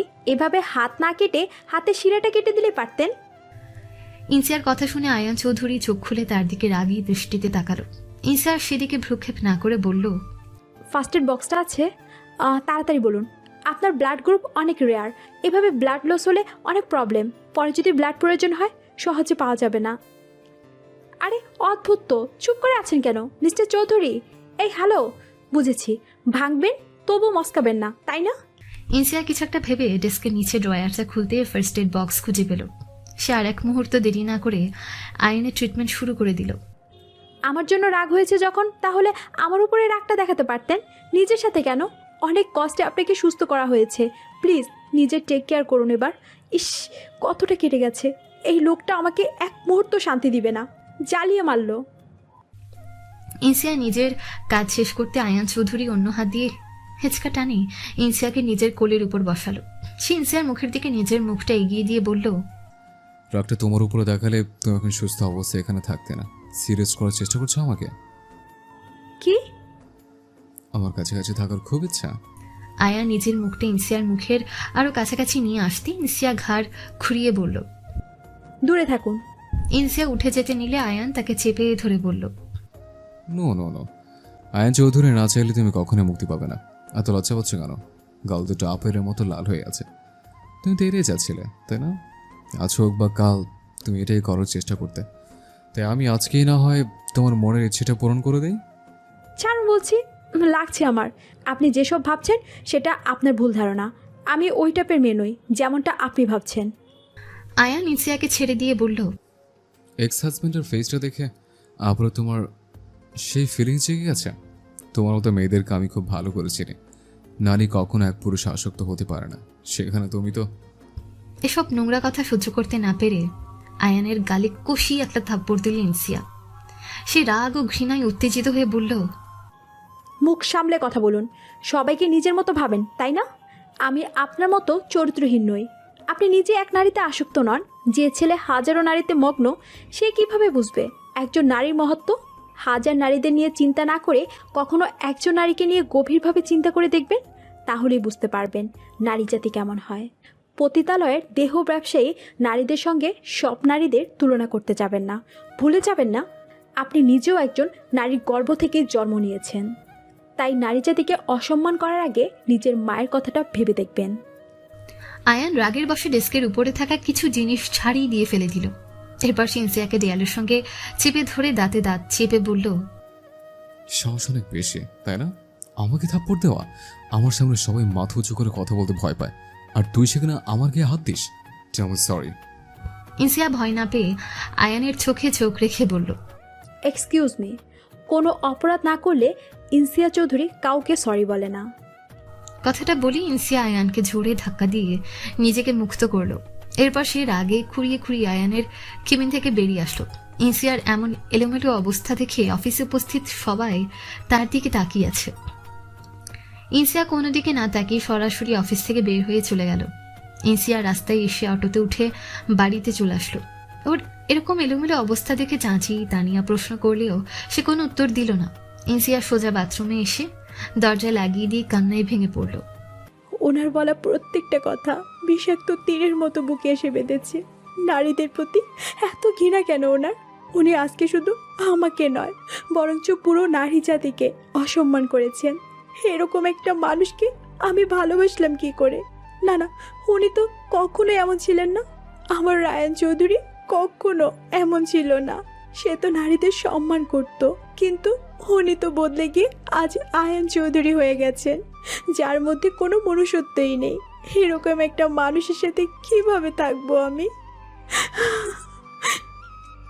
দরজায় ধাক্কাধাক্কির আওয়াজে ভাবনার ছেদ ঘটল ইনসিয়ার। সে ভালোভাবে চোখ মুখ ধুয়ে দরজা খুলতেই দেখে তানিয়া ও চাচি চিন্তিত হয়ে দাঁড়িয়ে আছে। ইনসিয়া দরজা খোলার পর চাচি জিজ্ঞেস করলেন, কি হয়েছে তোর? তোর এই অবস্থা কি করে হলো? কিছু না চাচি, ওই এমনি পায়ে একটু আঘাত লেগেছে তাই। মিথ্যা কথা কইস না। তোর চেহারা এই হাল কেন? কি হয়েছে সত্যি করে বল। সেরকম কিছুই না, পড়ে গিয়ে পায়ে চোট লেগেছে আর চেহারারও এই অবস্থা। পর কি কোনোদিন আপন হয় রে? হয় না। আমাদের কাছে তোর আর কিছুই বলার লাগবে না। তুই বলতে না চাইলে আর জিগাবো না আমি। তানিয়া ওর কাছে ঔষধ এনে দিয়ে যাস। চাচি চলে যাবার পর ইনসিয়া শান্ত গলায় বলল, চাচি রাগ করেছে তাই না? করবেই তো। তুমি মিথ্যা কথা কেন বলছো আপু? তুমি আজকাল কেমন একটা অস্বাভাবিক হয়ে যাচ্ছ। কই, আমি তো আগের মতোই আছি। আচ্ছা বাদ দাও, এটা বলে দুলাভাই এখন কেমন আছে? ওনার কথা জিজ্ঞাসা করো না প্লিজ। আমার ছেলে কোথায়? অনেক কান্নাকাটি করছিল, তাই আব্বা ওকে নিয়ে ঘুরতে গেছে। তানিয়া একটা কথা বলি। কি আপু? আজ বিকালে আমি একটা কাজে বের হব। কষ্ট করে আজ রাতে সিয়াকে একটু সামলিও। আমার ফিরতে অনেক রাত হবে। আপু শহরের অবস্থা ভালো না, রাত বেরাতে রাস্তাঘাটে মেয়েদের জন্য নিরাপদ নয়। কেন, কি হয়েছে আবার? 2 দিন হলো আবারও একটা মেয়ে নিখোঁজ হয়েছে। আমার মনে হয় এটা ওই মাফিয়া এসির কাজ। কিছু হবে না আমার, আমি সাবধানে থাকবো। কিন্তু শুধু আজকের রাতটা প্লিজ। এরপর আমি তোমাকে আর কখনোই কিছু বলবো না। আমি আমার ছেলেকে নিয়ে অন্য কোথাও শিফট হয়ে যাব। এটা তুমি কি বলছো আপু? দেখো, আমি আমাদের জন্য তোমাদের অসুবিধার কারণ হতে চাই না। আমরা এখানে থাকলে তোমার পড়ালেখার ক্ষতি হবে। তোমরা আমাদের মা ছেলের জন্য অনেক করেছো। আমি তো কোনো প্রতিদানই দিতে পারিনি, উল্টে ক্ষতি করে যাচ্ছি। এভাবে আর চলতে পারে না। আমি তো সারা জীবন তোমাদের উপর বোঝা হয়ে থাকতে পারি না। আমার তো নিজের ব্যবস্থা নিজেকেই করতে হবে। প্রমাণ করে দিলি তুই কোনোদিনই আমাদের আপন ভাবিস নাই। হঠাৎ করে চাচির গলার আওয়াজ পেয়ে ইনসিয়া সেদিকে তাকিয়ে দেখে চাচি দরজার কাছে দাঁড়িয়ে আছে। ইনসিয়া চাচির কাছে এসে কিছু বলার পূর্বেই চাচি বললেন, সেদিনের কথা তোর মনে লাগছে, আমি বুঝতে পারছি। ওই দিন তানিয়ার ওপরে রাগ করে তোর সাথেও খারাপ ব্যবহার করছি, তাই বলে তুই এত বড় সিদ্ধান্ত নিলি? চাচি, আপনার কথা আমি কিচ্ছু মনে করিনি। আমি নিজে থেকে এই ডিসিশন নিয়েছি। আজ নয়তো কাল আমাকে তো নিজের ব্যবস্থা নিজেই করতে হবে। তোর চাচা এইসব কথা শুনলে তার কতটা খারাপ লাগবে জানিস? তোকে কে বলছে তোরা আমাদের ওপরে বোঝা হয়ে আছিস? তোকে মেয়ের চোখে দেখি বলেই বকাঝকা করি, এত কিছু ভেবেচিন্তে কথা বলি না। কিন্তু তুই তো দেখতেছি আমাদের কোনোদিন আপন ভাবতেই পারিসনি। চাচি, আপনি ভুল ভাবছেন। ডেলিভারি ম্যান এসে তোর নামে এই কাগজটা দিয়ে গেল, ধর এইটা দিয়েই আসতেছিলাম আমি। চাচি ইনসিয়ার হাতে কাগজটা দিয়ে অভিমান করে চলে গেল। তানিয়া ইনসিয়ার কাঁধে হাত রেখে বলল, মা কিন্তু অনেক অভিমান করেছে আপু, সত্যি। আমিও তোমার থেকে এটা আশা করিনি। আমাকে ভুল বুঝো না তোমরা, আমি তোমাদের কষ্ট দিতে চাইনি। আমরা কেউই চাই না তোমরা এখান থেকে চলে যাও। আব্বা কিন্তু তোমাকে মেয়ের মতো ভালোবাসে। আচ্ছা এই কাগজটা কিসের? ইনসিয়া খামের মধ্য থেকে একটা কাগজ বের করতে বুঝতে পারল এটা কিসের কাগজ। তানিয়ার প্রশ্নে সে উত্তর দিল, ডিএনএ রিপোর্ট। ডিএনএ রিপোর্ট মানে? কার ডিএনএ রিপোর্ট? আয়ন চৌধুরী আর সিয়ানের। আয়ন চৌধুরীকে গতকাল হসপিটালে অ্যাডমিট করার পর আমি সিয়ানের সাথে ওনার ডিএনএ টেস্ট করতে দিয়েছিলাম, কারণ এটা সবচেয়ে ভালো উপায়। রিপোর্ট পজিটিভ আসলে মনে আর কোনো সন্দেহ সৃষ্টি হবে না। কি এসেছে রিপোর্টে? আয়ন চৌধুরী আর সিয়ানের ডিএনএ কি ম্যাচ করেছে? চুপ করে আছো কেন আপু? কি এসেছে রিপোর্টে বলো না প্লিজ, টেনশন হচ্ছে আমার। নেগেটিভ নাকি পজিটিভ? পজিটিভ, ডিএনএ ম্যাচ করে গেছে। মৃদুলের দেওয়া লোকেশন অনুযায়ী শহর থেকে কিছুটা দূরে একটা পরিত্যক্ত ফ্যাক্টরির কাছে এসে উপস্থিত হলো ইনসিয়া। এখন সময় বিকেল 5টা বেজে কয়েক মিনিট বেশি হবে। জায়গাটা কেমন যেন শুনশান, আশেপাশে কোনো লোকজন নেই। গাছপালার কারণে দিনের বেলাতেও এদিকটায় কেমন অন্ধকারাচ্ছন্ন ভাব হয়ে আছে। এমন একটা পরিবেশে অজানা ভয়ে কেমন গা শিরশির করছে ইনসিয়ার। কপাল বেয়ে চিকন ঘাম নিঃসৃত হচ্ছে। এখানে কোনো একটা বিপদ হলেও কেউ বাঁচাতে পারবে না। আয়ান তো ইনসিয়ার বিপদে কখনোই এগিয়ে আসবে না, এটাও বহুবার প্রমাণিত হয়েছে। এখানে ইনসিয়াকে দেখলে সে তো তাকে বিপদের মধ্যে রেখেই চলে যাবে। ইনসিয়া বুঝে উঠতে পারছে না ওর এখন ঠিক কি করা উচিত। এখানে আসাটা কি আদৌ ঠিক হয়েছে? ইনসিয়ার ভাবনাচ্ছেদ ঘটল ফোন ভাইব্রেট হওয়ার। ইনসিয়া দ্রুত ব্যাগ থেকে ফোন বের করে কল রিসিভ করলো। ফোনের অপর পাশ হতে মৃদুল বলল, কোথায় তুমি? ইনসিয়া ফিসফিস করে উত্তর দিল, আপনার দেওয়া অ্যাড্রেসে চলে এসেছি। সাবধান, লুকিয়ে থাকো, ওখানে চারদিকে বিপদ উৎপেতে রয়েছে। আমি ফোন করেছি, তুমি বুঝলে কিভাবে? ফোন ভাইব্রেট করা ছিল। সাইলেন্ট করো, কোনো প্রকার রিস্ক নেওয়া যাবে না। কানে ব্লুটুথ লাগিয়ে নাও, আছে তো? আমার কাছে ইয়ারলেস ব্লুটুথ সবসময় থাকে। Thank god. ব্লুটুথটা ভালোভাবে সেট করো, আর কল না কেটেই ফোনটা ব্যাগের মধ্যে রেখে দাও। কোনো রকম বিপদ বুঝতে পারলে আমি চলে আসবো তোমাকে সেভ করতে। বলছিলাম যে এখানে তো কেউ নেই, আমি কোথায় যাব এখন? আপনি আমার সাথে চিট করছেন না তো? এই মুহূর্তে আমার সাথে ঝামেলা করতে গিয়ে বোকামি করো না। তুমি এখন যেখানে আছো সেই জায়গাটা খুবই ভয়ানক। প্রত্যেকটা ধাপ তোমাকে সাবধানে ফেলতে হবে। মনে রেখো, আয়ান কিন্তু তোমার রায়ান চৌধুরী নয়। ওর মধ্যে সেই ব্যক্তিত্বটা এখন নেই।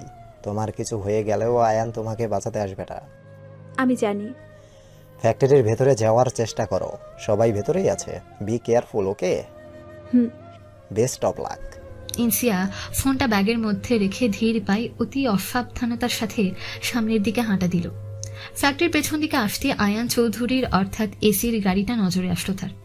এই গাড়িটাতেই মাফিয়া এসি চলাফেরা করে। ইনসিয়া ফ্যাক্টরির দেওয়ালের সাথে ঘেঁষে ঘেঁষে ফ্যাক্টরির একটা জানলার কাছে আসলো। এদিকটাই আগাছা অনেক বেশি। আগাছা দিয়ে একটা ছোটখাটো জঙ্গল তৈরি হয়েছে বলা যায়। সাপ পোকা মাকড়েরও ভয় রয়েছে। পাশে একটা বড় প্লাস্টিকের জার পড়ে থাকতে দেখে ইনসিয়া অনেক কষ্টে সেটা টেনে টুনে জানলার কাছে নিয়ে আসলো। এটার উপরে উঠে দাঁড়ালে কিছুটা হলেও নিরাপত্তা পাওয়া যাবে। ইনসিয়া জারের উপর উঠে জানলা দিয়ে ভেতরটা দেখার চেষ্টা করেও ব্যর্থ হলো। জানলার গ্লাসে ময়লা জমে থাকায় কিছুই দেখা যাচ্ছে না। ইনসিয়া কিছু একটা ভেবে গ্লাস ভাঙার সিদ্ধান্ত নিল। ফ্যাক্টরির ভেতরে কি চলছে সেটা তাকে জানতেই হবে। এই শুনশান জায়গায় আয়ান চৌধুরী কি এমন কাজ এসেছে? কিন্তু গ্লাস ভাঙতে গেলে তো আওয়াজ হবে। এতে ভেতরে আয়ান চৌধুরীর সাথে যে বা যারা রয়েছে তারা সবাই বুঝে যাবে এখানে তারা ছাড়াও অন্য কেউ রয়েছে। ব্লুটুথে মৃদুলের আওয়াজ পেয়ে ইনসিয়া দ্রুত ফোন হাতে নিয়ে কল আনমিউট করে দিয়ে ফিসফিস করে বলল, আচ্ছা, ফ্যাক্টরিতে যাওয়ার কি কোনো বিকল্প রাস্তা আছে? এই মেয়ে, তুমি কোথায় ছিলে এতক্ষণ? কোনো সারা শব্দ পাওয়া যাচ্ছিল না। আপনাকে যেটা প্রশ্ন করেছি সেটার উত্তর দিন। তুমি কোথায় আছো? ফ্যাক্টরির পূর্ব দিকে। ওখানে একটা উইন্ডো আছে, কিন্তু গ্লাসে ময়লা জমে যাওয়ায় কিছু দেখা যাচ্ছে না। আমি গ্লাসটা ভাঙতে চেয়েছিলাম, কিন্তু এতে এত আওয়াজ হবে। কিন্তু এটা ছাড়া তো অন্য কোনো অপশনও পাচ্ছি না। বিকল্প রাস্তা থাকলে বলুন। এই ওয়েট, পূর্ব দিকের ওই ছোট উইন্ডোর কথা বলছো? হুম। ওই উইন্ডো দিয়ে টয়লেটে যাওয়া যাবে।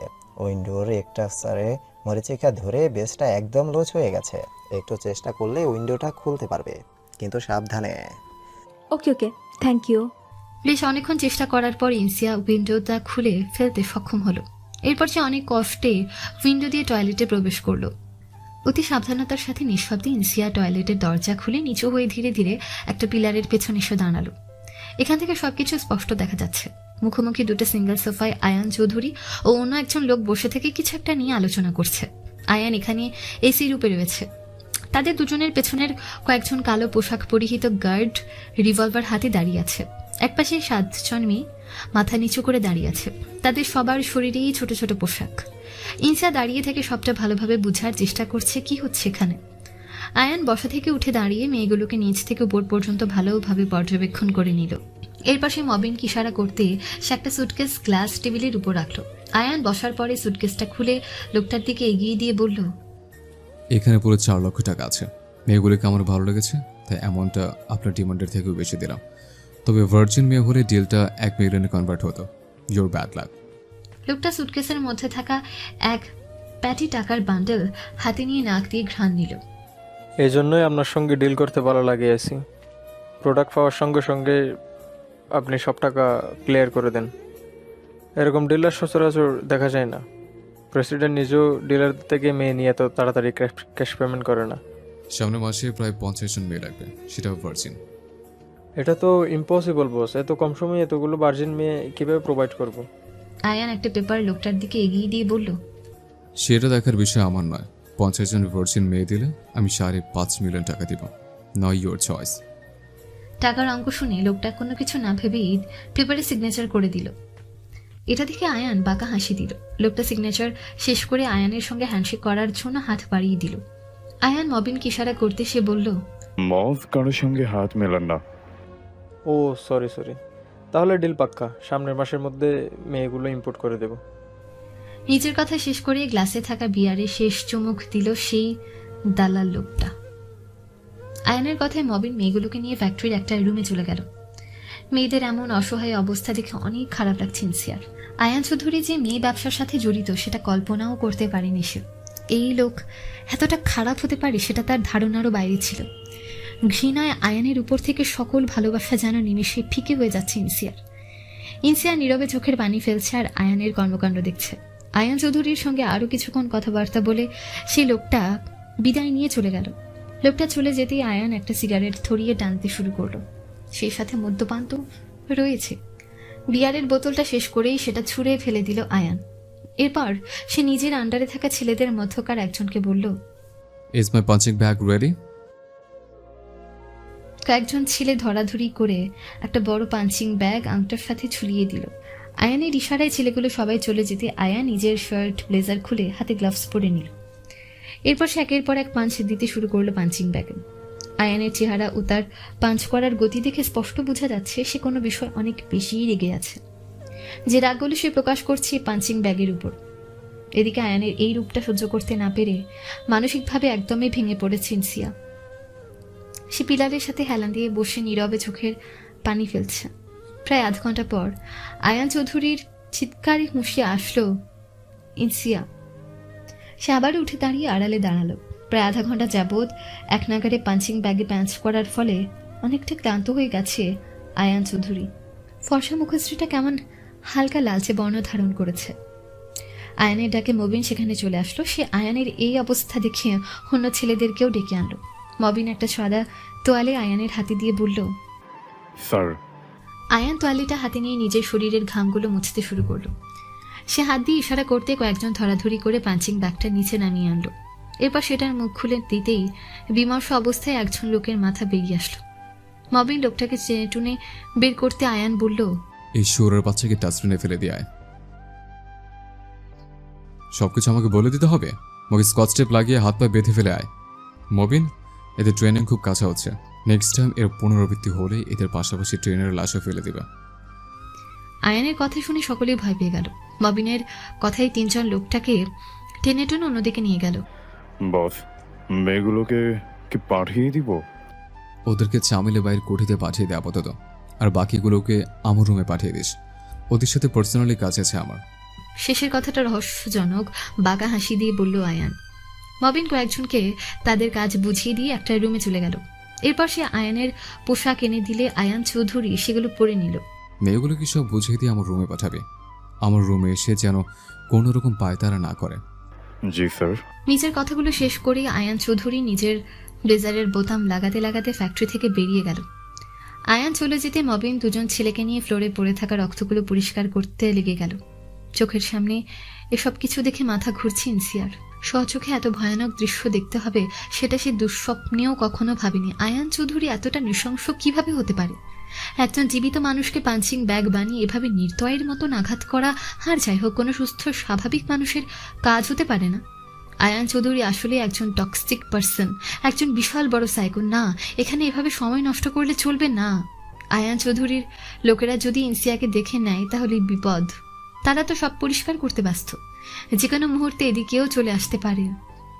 ইনসিয়া নিজেকে সামলে কোনো মতে সাবধানতার সাথে আবারও টয়লেটে আসলো। এরপর সে টয়লেটের ছোট জানলা দিয়ে বাইরে চলে আসলো। কিন্তু বাইরে আয়ানের লোকেরা ছড়িয়ে ছিটিয়ে আছে। এখন সামনে হোক বা পেছন দিক দিয়ে হোক, কোনোভাবে এই এরিয়া থেকে বাইরে যাওয়া সম্ভব না। আয়ান চৌধুরী ড্রাইভিং করে ফ্যাক্টরির গেটের কাছে আসতেই হঠাৎই মৃদুলের গাড়ি দেখে থেমে গেল সে। আয়ান গাড়ি থেকে বের হওয়ার সাথে সাথে মৃদুলও বাইরে আসলো। মৃদুলকে অনেক বেশি চিন্তিত দেখাচ্ছে। মৃদুলকে এখানে আসতে দেখে আয়ান তার দিকে সন্দেহের দৃষ্টি নিক্ষেপ করে বলল, তুই এখানে? স্পিক আপ মৃদুল, কোনো ডাবল গেম খেলছিস না তো আমার সাথে? ভয় পেলেও মনে মনে নিজেকে শক্ত করে মৃদুল মুচকি হেসে বলল, তুই এখানে আছিস আমি জানতাম না। আমি তো ফ্যাক্টরি ভিজিট করার জন্য এসেছিলাম। কিছুদিনের মধ্যেই এখানে কন্ট্রাকশনের কাজ শুরু করে দিতে হবে। এত ভালো একটা প্লট এভাবে ফেলে রাখা যাবে না। কিন্তু তুই এখানে কেন? আমাকে প্রশ্ন করার রাইট তোর নেই। মৃদুলকে দিক ওদিক তাকাতে দেখে আয়ান ফের বলল, সত্যি করে বল, তোর অন্য কোনো মোটিভ নেই তো? আরে কি বলছিস? আমার কেন অন্য কোনো মোটিভ থাকতে যাবে? আজকে ফ্যাক্টরি ভিজিট করার প্রয়োজন নেই, অফিসে কাজ আছে, চল। আর নেক্সট টাইম আমাকে ইনফর্ম না করে কোনো কাজে হাত দিবি না। কোনো কুল করতে না পেরে বাধ্য হয়ে মৃদুল আয়নের সঙ্গে চলে আসলো। এদিকে ইনসিয়া সে ঝোপঝাড়ের মধ্যে অপেক্ষা করছে কখন সেই লোকগুলো বিদায় হবে, তারপর সেও বের হতে পারবে। এদিকে মশার কামড়ে নাজেহাল অবস্থা। ইনসিয়া সময় দেখার জন্য ফোন বের করতেই দেখে প্রায় 300+ মিসড কল উঠে আছে। এর মধ্যে প্রায় সবগুলো কলই মৃদুল ও তানিয়ার। এছাড়া কয়েকটা কল এসেছে চাচার নম্বর থেকে। ইনসিয়া প্রথমে মৃদুলকে কল ব্যাক করলো, কিন্তু রিং হলেও কল রিসিভ হলো না। কিন্তু এরপর সে তানিয়ার নম্বরে কল করতেই তানিয়া কান্না মিশ্রিত কণ্ঠে বলল, আপু কোথায় তুমি? তোমাকে কতগুলো কল করেছি কিন্তু তুমি ফোন তুলছো না। কি হয়েছে তানিয়া? তোমার ভয়েস এমন লাগছে কেন? সিয়ান ঠিক আছে তো? আর সিয়ানকে নিয়ে হসপিটালে এসেছি। সিয়ান অনেক অসুস্থ। কি? সিয়ানের অবস্থা খুব খারাপ। আমরা তোমাকে অনেক কল করেছি কিন্তু তুমি ফোন তোলোনি, তাই বাধ্য হয়ে আমরা ওকে নিয়ে হসপিটালে এসেছি। কোন হসপিটাল আছে? তুমি সিয়ানকে নিয়ে যে হসপিটালে গেছিলে আমরা ওখানেই আছি। অভিমন্যু আগের সব ব্যবস্থা করে দিয়েছেন, তুমি তাড়াতাড়ি আসো। অভিমন্যুর কথা শুনে আরো ঘাবড়ে গেল ইনসিয়া। অজানা আতঙ্কে তার হাত পা ঠান্ডা হয়ে আসছে। একদিন এই পরপর এতগুলো মানসিক চাপে তার নিজেরই শরীর খারাপ লাগছে এখন। এদিকে এই মুহূর্তে এই জায়গা থেকে বের হওয়া সম্ভব নয়। দুটো গেটেই আয়ানের লোকেরা রয়েছে। অন্ধকার হয়ে যাওয়ার কারণে মশার উপদ্রব আরো বেড়ে গেছে। সব দিক থেকে এক প্রকার অসহায় হয়ে পড়েছে ইনসিয়া। সে চাইলেও এই মুহূর্তে কিছুই করতে পারছে না। এদিকে মৃদুলকে কল করেও পাওয়া যাচ্ছে না। এখন তো তার ফোনও সুইচড অফ দেখাচ্ছে। আরো প্রায় 1 ঘন্টা পর আয়ানের লোকেরা সবাই চলে গেলে স্বস্তির নিঃশ্বাস ছাড়ল ইনসিয়া। সে তাড়াতাড়ি করে দৌড়ে বাইরে চলে আসলো। এরপর সে দৌড়াতে দৌড়াতে মেইন রোডে এসে একটা রিক্সা ডেকে রিক্সায় উঠে গেল। টেনশনে তার হাত পা কাঁপতে শুরু করেছে। রিক্সা এসে দাঁড়ালো হসপিটালের সামনে। ইনসিয়া রিক্সা থেকে নেমে যেতে নিলেই রিক্সাওয়ালা পেছন থেকে ডাক দিলেন, এই আপা, আপনারা ভাড়া দিলেন না? ভাড়াটা দিয়ে যান। ইনসিয়া আবারও ফিরে এসে পার্স থেকে টাকা বের করতে করতে বলল, সরি, একদমই খেয়াল ছিল না। ইনসিয়া 500 টাকার নোট রিক্সাওয়ালার হাতে ধরিয়ে দিয়ে দৌড়ে হসপিটালের মধ্যে চলে গেল। টাকা ফেরত দেওয়ার জন্য রিক্সাওয়ালা পেছন থেকে ডেকেও কোনো লাভ হলো না। ইনসিয়া মোবাইলে তানিয়ার সাথে কথা বলে হসপিটালের 4 তলায় চলে আসলো। সে আসতেই দেখে করিডোরে চাচা চাচি আর তানিয়া বসে আছে। চাচি, আমার ছেলে কোথায়? কোন রুমে? ইনসিয়ার কাছে আসতেই চাচি কোনো কথা ছাড়া ইনসিয়ার গালে ঠাস করে একটা থাপ্পড় দিলেন। হাচমকা থাপ্পড়ে ইনসিয়ার গালে হাত দিয়ে অবাক দৃষ্টিতে চাচির দিকে তাকিয়ে বলল, চাচি কেমন মারি তুই? তোর সন্তানের জন্য তোর কোনো চিন্তা নাই? এই অসুস্থ বাচ্চাটাকে বাড়িতে রেখে যখন যেখানে ইচ্ছা সেখানে চলে যাস। বাচ্চাটার দিকে তোর কোনো খেয়ালই থাকে না। শহরে এসে পা বড় হয়ে গেছে তোর। চাচি, আপনি তো জানেন আমি কেন বাইরে যাই। কাজ ছাড়াও তুই এখানে ওখানে বেড়াতে যাস না? বল, কি ভাবিস আমি কিছু জানি না? চুলে এমনি এমনি পাক ধরেনি আমার। রোশনির মা, কি শুরু করলে তুমি? হাসপাতাল এটা। চুপ করো তুমি। এই নিয়ে শাসনের দরকার আছে। কিছু বলা হয় না বলে যা ইচ্ছে করে যাচ্ছে। স্বামীকে খুঁজতে এসে পরপুরুষের সাথে এত মেলামেশা কিসের ওর? লুকায়া লুকায়া দেখা করতে যায়। বাচ্চাটা যে অসুস্থ, নিজের বাচ্চাকে কতক্ষণ সময় দেয়। এ বাড়িতে বিয়ে হয়ে আসার পর থেকে কাপড় সেলাইয়ের কাজ করি। আমারও ছেলে মেয়ে রেখে কাজ করায়। গার্মেন্টসের ও কাজ মানুষ কাজ করে। কাজের ডিউটি কোনো জায়গাতেই রাত 10টা-11টা পর্যন্ত হয় না। এই মেয়ে এত রাতে বাইরে কি করে? প্রতিদিন 11টার পর বাড়ি ফিরে। চাচি, আমি তো ইচ্ছে করে এরকম করিনি। বিভিন্ন কাজের জন্য আমার দেরি হয়ে যায়। আপনি তো জানেন সবটা। হ্যাঁ, তুই ওই দিকেই থাক। এরপর বাচ্চাটার কিছু হয়ে গেলে তখন হয় হুতাশ করিস। এতটুকু বাচ্চাকে বাড়িতে রেখে তার মা রাতে দিনে বাইরে থাকে। মা না থাকলে বাচ্চা কিভাবে ভালো থাকে? আমরা যতই ভালোবাসা দিই না কেন, মায়ের অভাবটা পূরণ করতে পারবো না। ও একজন মা। মায়েরা পারে না এমন কোনো কাজ নেই। মায়েরা চাইলে হাজার ব্যস্ততার মধ্যেও নিজের বাচ্চাকে সময় দিতে পারে, কিন্তু এই মেয়ের তো বাচ্চার প্রতি কোনো দায়িত্ববোধই নাই। চাচি, আমি তো চেষ্টা করি, কিন্তু আর একটাও কথা বলবি না তুই। তোর ছুটি ছিল না আজ? সকালেই তো চলে আসছিলি, তাহলে বিকালে কোথায় গেছিলি? আমরা যে এতগুলো কল করলাম তারপরেও ফোন তুলিসনি। সন্ধ্যার পর কল ধরলি, সব জানার পরও আসিসনি। এখন এই সময় আসার সময় হলো তোর? কেমন মা তুই? বাচ্চার জীবন মৃত্যুর কোনো দামই নাই তোর কাছে। চাচি, আমি এক জায়গায় আটকে গিয়েছিলাম, কোনোভাবে আসতে পারছিলাম না। আমি চেষ্টা করেছিলাম তাড়াতাড়ি আসার।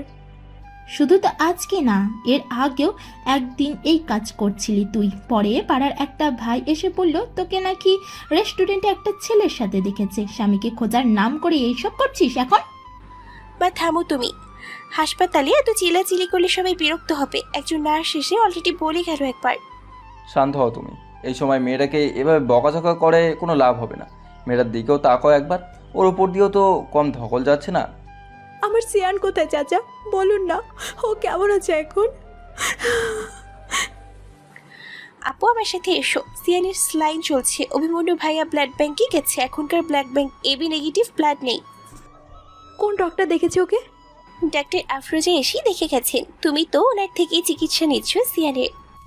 ইনসিয়া তানিয়ার সাথে সিয়ানের কাছে আসলো। সিয়ানকে এমন অবস্থায় দেখে ইনসিয়ার বুকটা যেন ফেটে যাচ্ছে। সন্তানের কিছু হলে কোনো মাই সেটা সহ্য করতে পারবে না।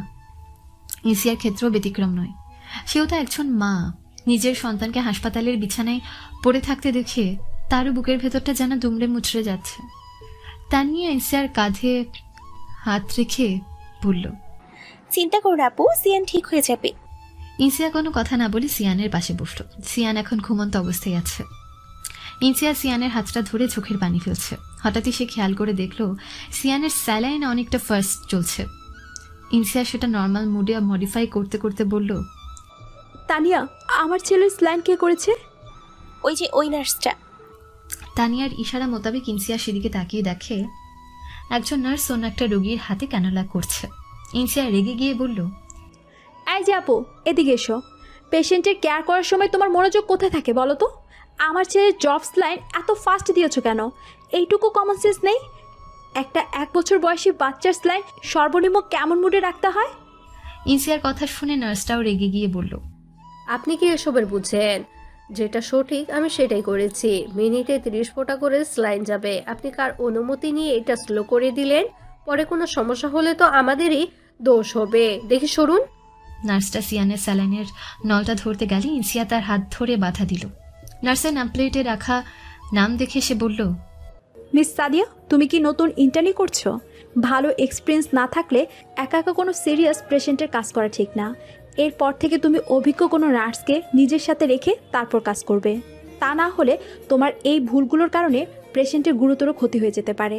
আজ আমার চোখে না পড়লে আমার বাচ্চাটারও প্রবলেম হতো। কি আপনি আমাকে এত কথা শোনাচ্ছেন? আপনাকে কে বলেছে আমি ভুল করেছি? নিজে যদি এত বুঝেন তাহলে আপনার পেশেন্টকে বাড়িতে নিয়ে গিয়ে নিজে নিজে সেবা করুন। হাসপাতালে এনেছেন কেন? নিজে মাতব্বরি করবেন, আবার কিছু হলে দোষারোপ করবেন আমাদের। কথা থেকে আসে এরা। নার্সের চিল্লাচিল্লি শুনে ওয়ার্ডে উপস্থিত অন্য নার্সেরাও এগিয়ে আসলো। কি হয়েছে সাদিয়া? চেঁচামেচি করছো কেন? আরে দেখ না, এই মহিলা আমাকে কত কথা শোনাচ্ছে। আমি নাকি ঠিক করে স্লাইন করতে পারি না, আমার কাজে দক্ষতা কম, আমার দ্বারা পেশেন্টের ক্ষতি হবে। কত যে কথা, মেজাজটাই খারাপ করে দিল। এ ধরনের মহিলাদের জন্যই আমাদের বদনাম হয়। কিছু বুঝে না, শুধু শুধু ঝামেলা করে। এরা নিজেদের MBBS ডাক্তার ভাবে। ভদ্রভাবে কথা বলো। তোমাকে আমি ভালোভাবে বললাম, আর তুমি কি করেছো? মানুষকে সম্মান দিতে জানো না। ভুল করেছো কোথায় সেটা শুধরে নেওয়ার চেষ্টা করবে। তা না করে তুমি নিজের ভুলটা তো অস্বীকার করছোই, সেই সাথে এরকম অভদ্র আচরণ করছো। এখানে অনেকগুলো পেশেন্ট রয়েছে, তোমার চেঁচামেচির কারণে তাদের অসুবিধা হতে পারে। এইটুকু কমন সেন্স নেই? আসলে কি হয়েছে সেটা বলুন তো সাদিয়া, কি ভুল করেছে? আমার ছেলের শরীরে মিনিটে 30 ফোঁটা স্লাইন যাওয়ার কথা, কিন্তু উনি এতটা ফাস্ট করে দিয়েছে যে মিনিটে হয়তো 50+ ফোঁটা যাবে। এরকম হলে তো বাচ্চাটার শরীরে তো এরকম চাপটা নিতে পারবে না। আমি ওনার ভুলটা ধরিয়ে দেওয়ায় উনি এত কাহিনী শুরু করেছে। সাদিয়া, এসব কি? তুই কি সত্যি এই কাজ করেছিস? না, আমি ঠিকই দিয়েছিলাম। উনি কি বুঝেন এসবের? বলতো না, বুঝে আমার নামে অভিযোগ দিচ্ছে। আজকাল সবাই নিজেদের MBBS ডাক্তার ভাবে। এটা আর নতুন কি? ইসাই এবার রাগ নিয়ন্ত্রণ করতে না পেরে বলল, আই মেয়ে, অনেকক্ষণ যাবৎ তোমার এ ধরনের কথা সহ্য করেছি, আর একটা কথা বললে হসপিটালের অথরিটির কাছে কমপ্লেন করব তোমার নামে। তুমি নিজের ভুলটা স্বীকার না করে বারবার করে বলে যাচ্ছ আমি কিছু বুঝি না বলে উল্টাপাল্টা বলছি। মনে রেখো, আমিও একজন নার্স। বর্তমানে আমার ছোট বাচ্চাটার কারণে কাজ থেকে বিরত নিয়েছি। এর মানে এই নয় আমি সব ভুলে গেছি। দীর্ঘ 6 থেকে 7 বছরের এক্সপিরিয়েন্স আছে আমার। আপনি কোন হাসপাতালের নার্স ছিলেন আপু? Neuro diagnosis center, Chattogram, senior nurse in BSc. Sorry আপু, সাদিয়া এখানে নতুন তো, সবে ইন্টার্নি করেছে। ও এখনো ভালোভাবে কিছুই শেখেনি, তাই ভুল করে ফেলেছে। ওকে দেখেই বুঝলাম ও নতুন ইন্টার্নি করছে, কিন্তু এই মেয়ের আচরণের কারণে ভবিষ্যতে অনেক সমস্যার সম্মুখীন হবে। ভুল করলে ভুলটা স্বীকার করার কোনো খারাপ বিষয় নয়, মানুষের ভুল হতেই পারে। সাদিয়া এবার অনুরোধ করে বলল, আমার ভুল হয়ে গেছে আপু। আমি তখন তাড়াহুড়ো করে ভুলে হয়তো ফার্স্ট করে দিয়েছিলাম, খেয়াল করিনি ফার্স্ট হয়ে গেছে। আমাকে মাফ করে দিন প্লিজ। আমার নামে কোনো কমপ্লেন দিবেন না, আমার ক্যারিয়ার শেষ হয়ে যাবে। জন্যই তোকে বলি মনোযোগ দিয়ে কাজ করতে। সে তাড়াহুড়ো করতে গিয়ে মানুষের জীবন নিয়ে নিবি দেখছি। ইনসিয়া সাদিয়ার কাঁধে হাত রেখে বলল, ভয় পেও না, আমি কোনো কমপ্লেন দেব না, কিন্তু এরপর থেকে আস্তে ধীরে দেখে শুনে কাজ করবে। তোমার এই ছোট ছোট ভুলের জন্য মানুষের লাইফ রিস্ক হয়ে যেতে পারে। আর এখন থেকে মানুষকে সম্মান দিতে শিখো। এভাবে রিয়্যাক্ট করলে জবে বেশি দিন টিকতে পারবে না। ধন্যবাদ আব্বু, আমি এরপর থেকে নিজের কাজগুলো মন দিয়ে করব। তানিয়া, তুমি একটু সিয়ানের কাছে বসো, আমি ডক্টরের সাথে কথা বলে আসছি। ম্যাম। ইনসিয়া ডক্টর আফরোজার কেবিনে এসে চেয়ারে বসলো। আমার ছেলের বর্তমান কন্ডিশন কেমন? দেখো শিয়া, আমি তোমাকে মিথ্যা আশ্বাস দিতে চাই না। তুমি তো সবই জানো এই ধরনের পেশেন্টের হেলথ কন্ডিশন কেমন হয়। শিয়ান অনেকটা ছোট, সৌভাগ্যবশত ওর বোন ইনক্রেস সিন্ড্রোমটা এখনও প্রকাশ পায়নি। এরকম হলে ওকে বিকলাঙ্গ দেখাতো, কিন্তু এরকমটা আজ হোক বা কাল হবেই। খারাপ খবরটা হলো শিয়ানের কিন্তু অলরেডি অ্যানিমিয়া দেখা দিয়েছে। এরকম চলতে থাকলে দিন দিন আরও অসুস্থ হয়ে যাবে। শিয়ানের ইমিউনিটি সিস্টেম কিন্তু খুবই দুর্বল, এটা মাথায় রেখো। তাই যত দ্রুত সম্ভব ওর বোন ম্যারো ট্রান্সপ্লান্টের ব্যবস্থা করতে হবে, না হলে শিয়ানকে আমরা খুব বেশি দিন বাঁচিয়ে রাখতে পারবো না। ইনসিয়া কিছুক্ষণ চুপ থেকে কিছু একটা ভেবে নিয়ে বলল, আচ্ছা, আমাকে 1 বছর সময় দেওয়া যাবে? 1 বছরের মধ্যে ইনশাল্লাহ আমি সব ব্যবস্থা করে নিব। কিন্তু শিয়ানকে নিয়মিত চেক আপে রাখতে হবে। সপ্তাহে অন্তত 2 দিন ওকে হসপিটালে নিয়ে আসতে হবে, না হলে শিয়ানকে হসপিটালে ভর্তি রাখতে হবে। এবার সিদ্ধান্ত তোমার, তুমি কি করবে? হসপিটালে রাখতে চাইলে অনেক খরচের ব্যাপার, আর আমি বা অন্য কেউ তো হসপিটালে সিয়ানের সাথে থাকতেও পারবো না। ভালোভাবে ভেবেচিন্তে ইনসিয়া বলল, আমি ওকে হসপিটালে রাখতে চাই না। আমি সপ্তাহে 2 দিন ওকে চেক আপ করতে নিয়ে আসবো। আর সিয়ানের হোম টেক কেয়ারের বিষয়টা আমাকে বলে দিন, আমি নিজে আমার ছেলের কেয়ার করব। তাহলে তো ভালোই হবে। তুমি তো একজন নার্স ছিলে, তুমি ভালোভাবে সব কিছু সামলে নিতে পারবে। আর একজন মায়ের মতো করে তার সন্তানের টেক কেয়ার কেউ করতে পারে না।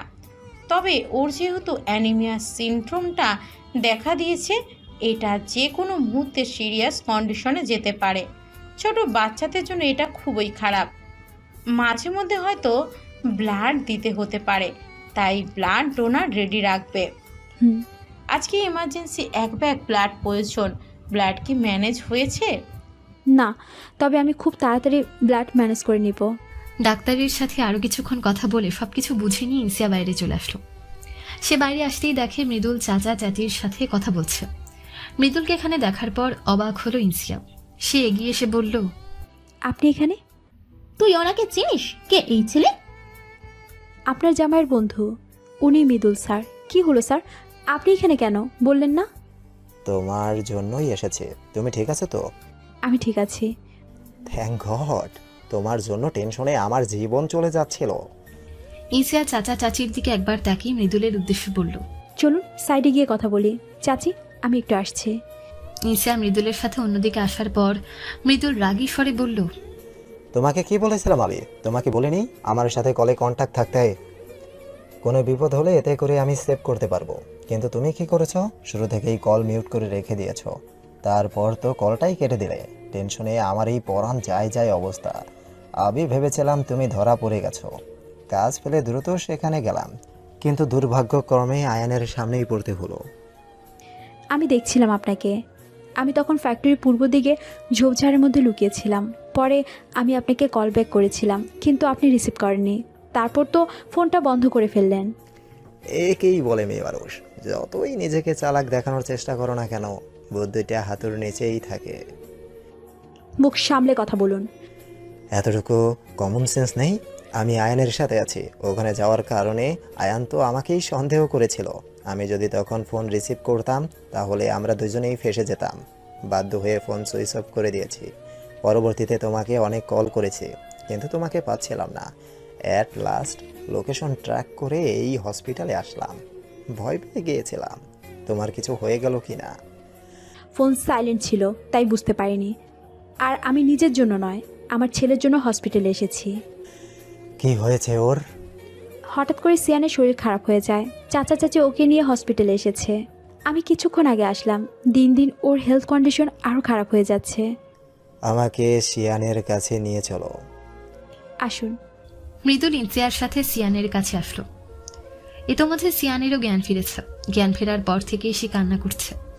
তানিয়া তাকে সামলাতে পারছে না। ইন্সিয়া বেডে বসে আলতো হাতে সাবধানেই সিয়ানকে কোলে তুলে নিল। মায়ের সংস্পর্শে আসতেই বাচ্চাটা কেমন চুপ হয়ে গেল।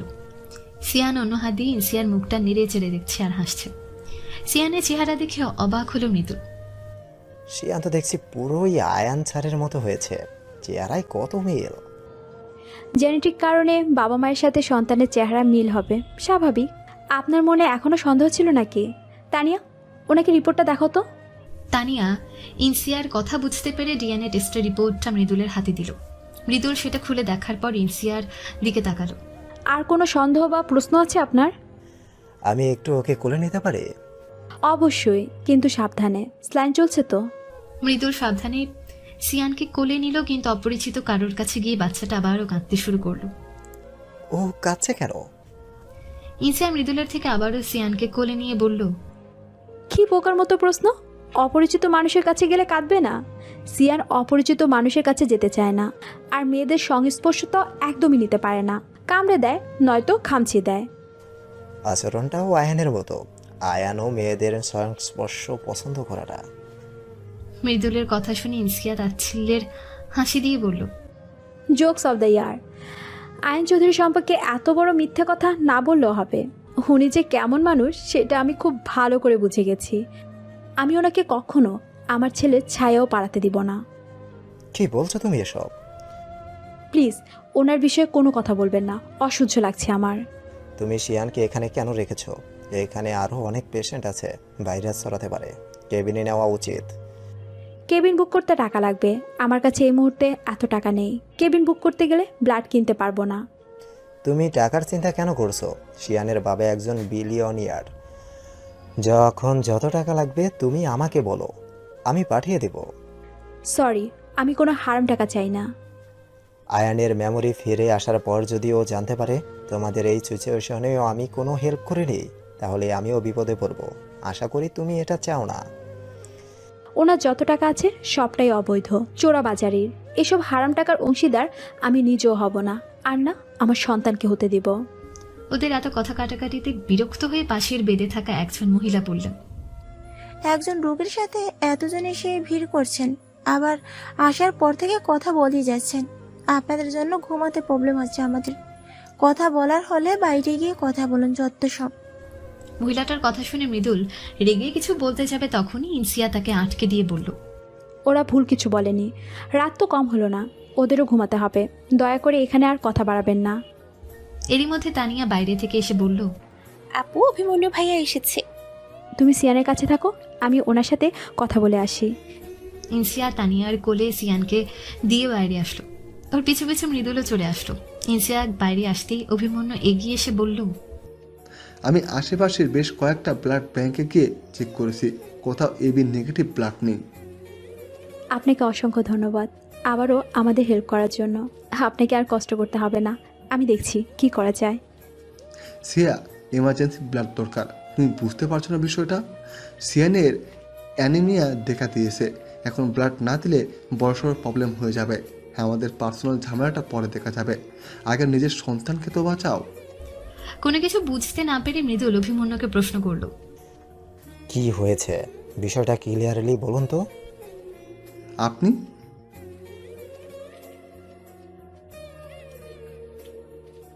ও, অভিমন্যু মৃদুলের সাথে হ্যান্ডশেক করে বলল, হাই, আমি ডক্টর অভিমন্যু। অ্যাকচুয়ালি সেনের তো জন্ম থেকেই বনমরুর প্রবলেম রয়েছে। অন্যান্য সিনড্রোমগুলো সেভাবে প্রকাশ না পেলেও এখন অ্যানোমিয়া পজিটিভ এসেছে। এখন ইমার্জেন্সি 1 ব্যাগ ব্লাড প্রয়োজন। আমাদের ব্লাড ব্যাংকে এবি নেগেটিভ ব্লাড নেই। আমি অন্যান্য ব্লাড ব্যাংকে গেছিলাম, কিন্তু ব্লাড নেই। আপনি তো জানেন এই ব্লাডটা অনেক রেয়ার। নেগেটিভ গ্রুপের ব্লাড সহজে পাওয়া যায় না। আমি দেখছি কোনো ব্যবস্থা করা যায় কিনা। আমি আমার পরিচিতদের সঙ্গে কন্ট্যাক্ট করছি। ইনশিয়া, তুমি চিন্তা করো না, আমি ঠিক ব্লাড ডোনার ম্যানেজ করবো ইনশাল্লাহ।